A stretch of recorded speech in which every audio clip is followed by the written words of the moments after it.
तब गोकर्ण जी जान गए और गोकर्ण जी ने अपने महाराज कलश में से थोड़ा सा पानी लिया और उसके ऊपर छिड़क दिया।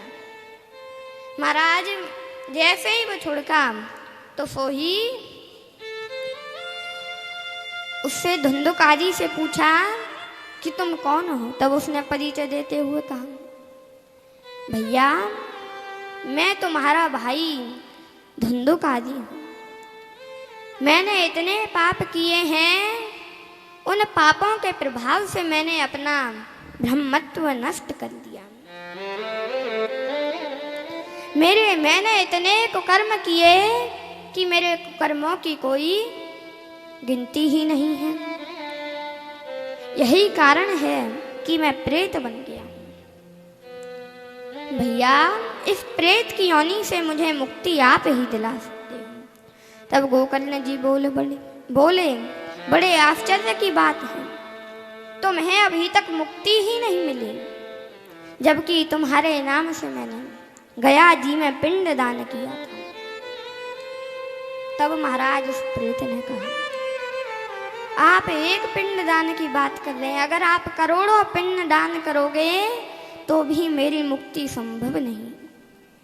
अब महाराज अब आप ही मुझ पर दया कर सकते हैं।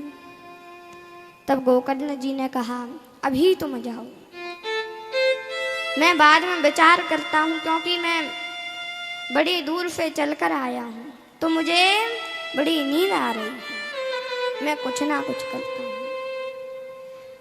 तब गोकर्ण जी विचार करने लगे कि अब क्या किया जाए।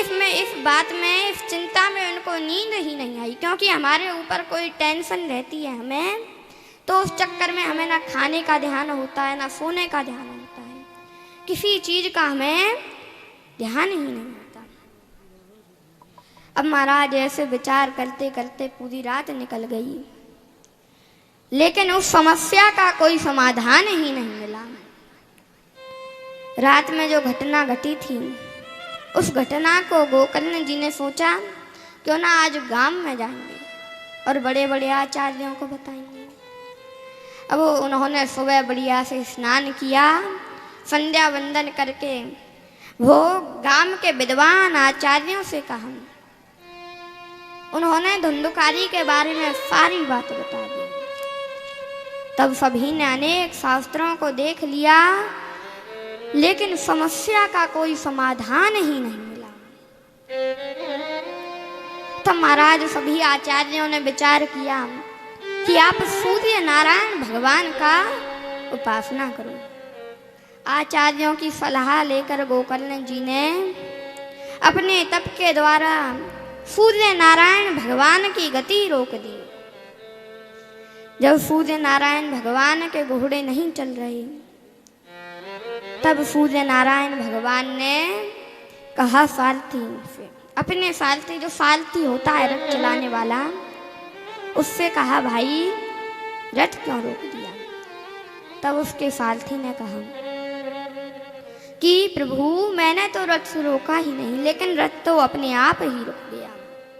तब सूर्य नारायण भगवान ने ध्यान लगाकर देखा तो उनकी सारी बात समझ में आ गई और वह गोकर्ण जी के सामने प्रकट हो गए। और जैसे ही वो गोकर्ण जी के सामने प्रकट हुए तो